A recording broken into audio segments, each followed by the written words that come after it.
people with our heart, there are some few factors that I can share with you that we can add on in becoming an inspiring leaders.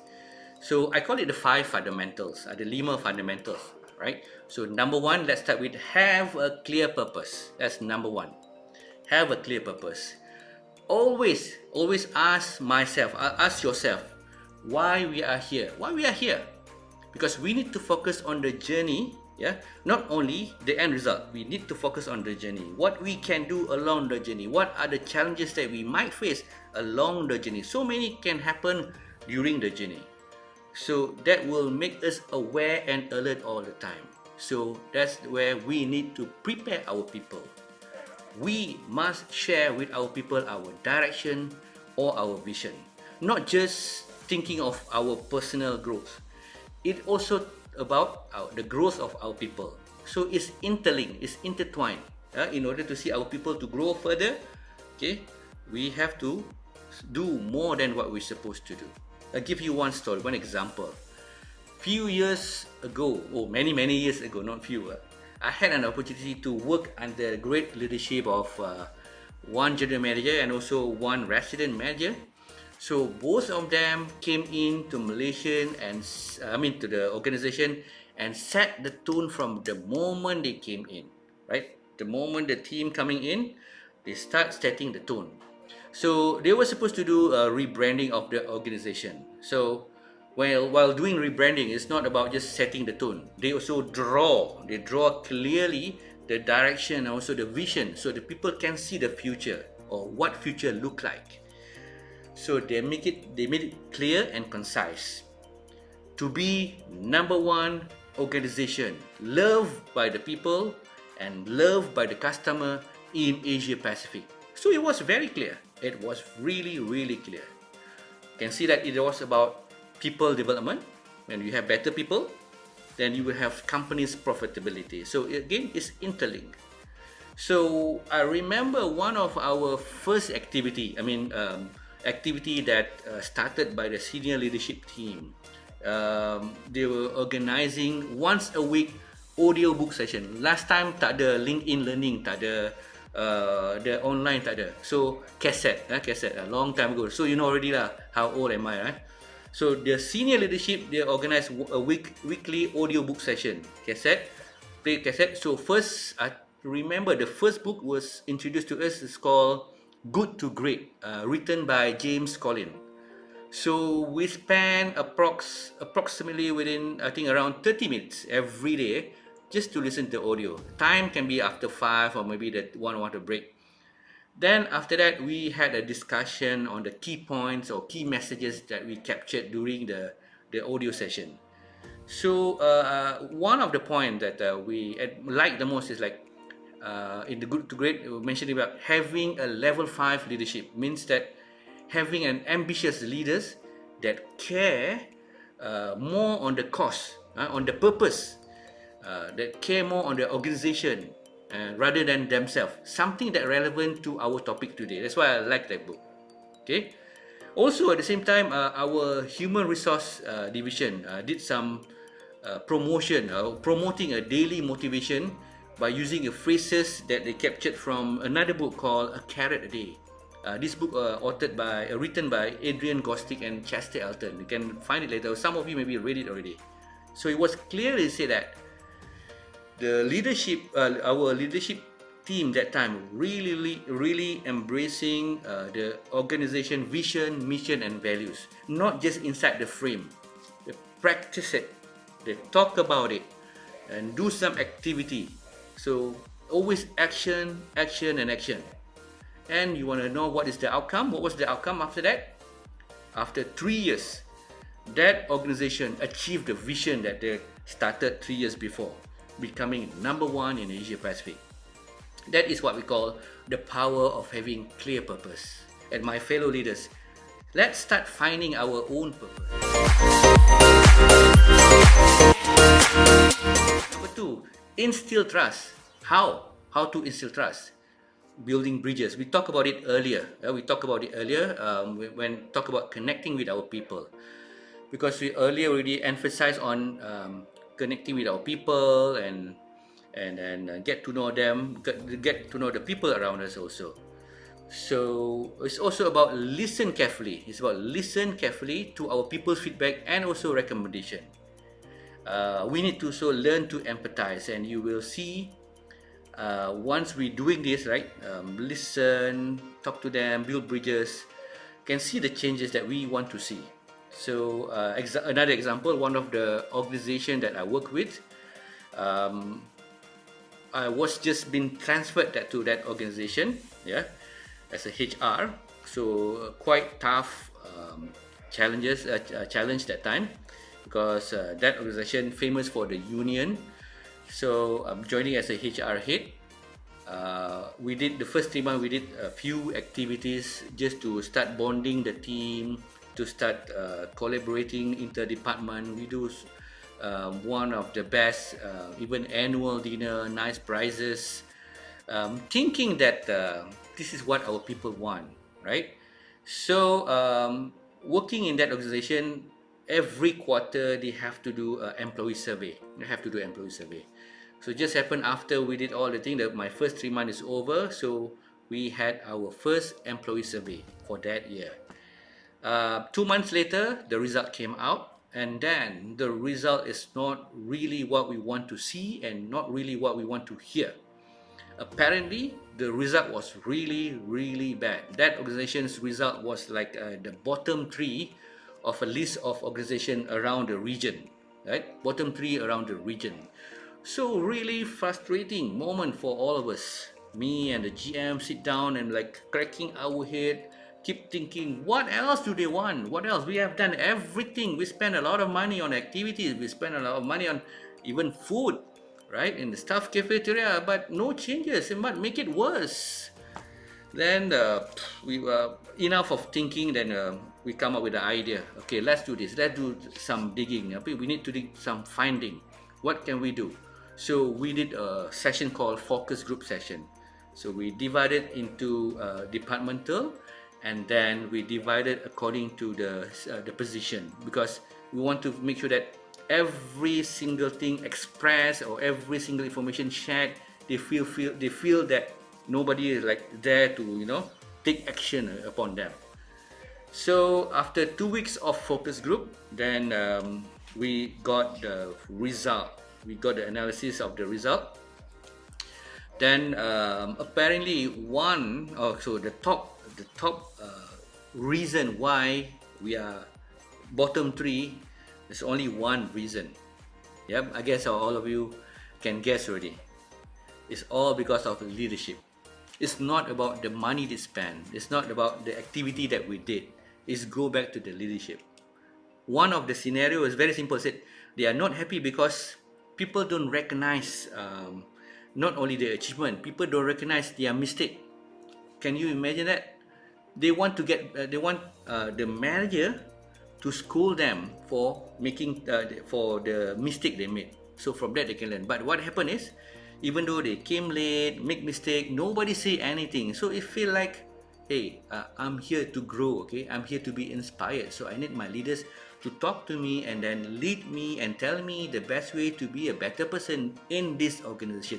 That's what they wanted, right? It's all about leadership. So we learn from that. So we need to start listening, spend some time listen and talk to our people. Number 3, we talk about motivating our people. Motivate our people, right? Setting a learning culture, also one way of how can we motivate our people. Some organization we call it culture of growth. So it's all about becoming better and better. Me personally, I had an experience working with different learning and development directors and also HR directors, and then one of them gave me an opportunity to take charge of the HR, because before that I wasn't in HR, I was in operation. So I got an opportunity to go to totally new world, from operation go to HR.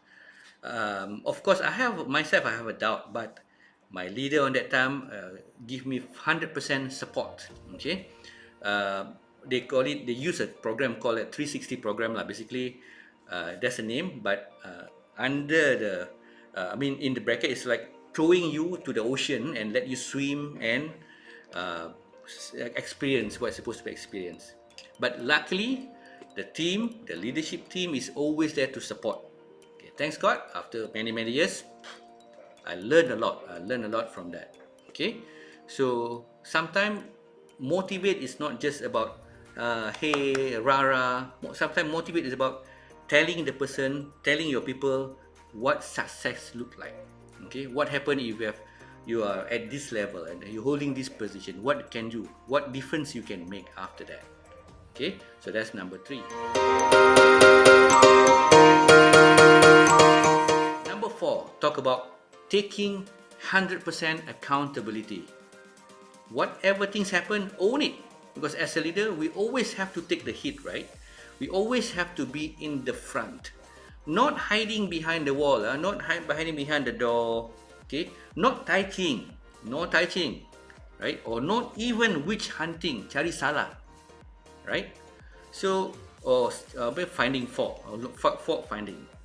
So, example, during the interdepartmental weekly meeting, normally some head of finance always have something to say, right? So during the meeting, the head of finance highlighted something that non-compliance issue or SOP when dealing with cash or transaction. So very easy. Imagine during the meeting, so the director of finance or the head of finance like talking, hey, your staff like this, your staff you do this, okay? And you as a head of department or you have the leader that attending that meeting, how do you feel? Of course, malu lah, right? Some of malu lah. And then this is the moment that as a leader, we can easily fall into this trap. I call this, I told them already, attitude trap. Okay? Why? Because by the moment whoever complain about my team members, I said, I told them already. Okay? These people is like this. That people is like that. Okay? It's always pointing out. Me as a leader, just pointing out. Nothing is about me. So, people are watching us. People are looking at us. Because the moment we activating this Tai Chi mode, right? The moment we start doing that, remember this. There are other people who are watching at us. And thinking, where is our accountability as a leader? Gone with the wind. So, very important for us not to react. We need to respond. Not just respond positively. How? Example, we can say something like this. I'm regret that this situation happened. I really apologize for the inconvenient cost. So let me come to you right after lunchtime. Maybe after lunchtime I'll drop by your office and I will share with you what are the things that we can do to improve this matter. And when talk about this person, I will personally sit down with those who are responsible and guide them accordingly. There you go. Accountable. Taking that, even though it's not your mistake, you take that accountability. So when we as a leader, we are willing to do this, we will not only gonna inspire our team members, we will also inspire the people from other team also. Itulah 100% accountability. Right? And we go to number 5. We talk about inspire our people. Right? Inspire is about making them feel valued. So it's about we are changing our way of providing direction when we talk to them, when we have a conversation, or when we in the operation, right? We have to change whatever we say. This is not just instruction. It has to be some construction. Because instruction is merely just tell you what to do. Construction is another level. Okay, what happens if you do that things right? Tell them the outcome of each action. Tell them what happens if you take this decision, right? Tell them the story of the outcome if you do it right. Picture them. Draw a picture. Not virtual. You can virtually draw what the future look like or what success will look like. So this will enable them to build their confidence. So when we talk. Okay, let's say when we have a situation, when we have challenges, talk to our people, have a conversation, and not just scolding. Okay, I mean, you can scold, but must have that good rapport. But otherwise, start with talking and have a conversation. I give you example. I give example a scenario. Okay, let's say I talk to Brandon. Hey Brandon, lately you seem pretty stressed lah. May I know what's going on? Okay, start a conversation like that by asking questions. Sebab when we ask question, it will give us an opportunity to provide support to our people. Maybe our people have banyak workload, right? There's so many workloads, so we can come up with few recommendation. Example, maybe we can prioritize our team members' working load. Maybe we can advise them, okay, you should do this, the plan A first instead of doing plan B. Okay, maybe we can help them adjusting the deadlines a bit. But it's depend on the situation, or even suggesting best practices, time management, for example. Okay. So maybe you can say something like this: what are your thoughts, Brandon, about doing things that you can have done differently? Okay, what are your thoughts about things that you could have done differently, or simplify. What you'll do differently in future? Well, just ask. Maybe sometimes you get answer, sometimes you won't get answer, but just keep asking, because it's about setting a positive working environment. Okay, as a leader, we need to set a positive working environment. We need to be there to support our team members, and also we might that because they might need our assistance. And then, very important, we need to inspire our people. Yeah, we need to inspire our people. So that are 5 areas we talk about, right? Having a clear purpose, instill trust, okay, and then always motivate our people, take 100% accountability, and number 5, inspire our people, right? So my fellow leaders, leadership is about inspiring our people, because kalau kita tak inspire our people, what will happen to them? They will expire. Okay? So that's why we have to continuously look at ourselves. What else we can do to inspire our people?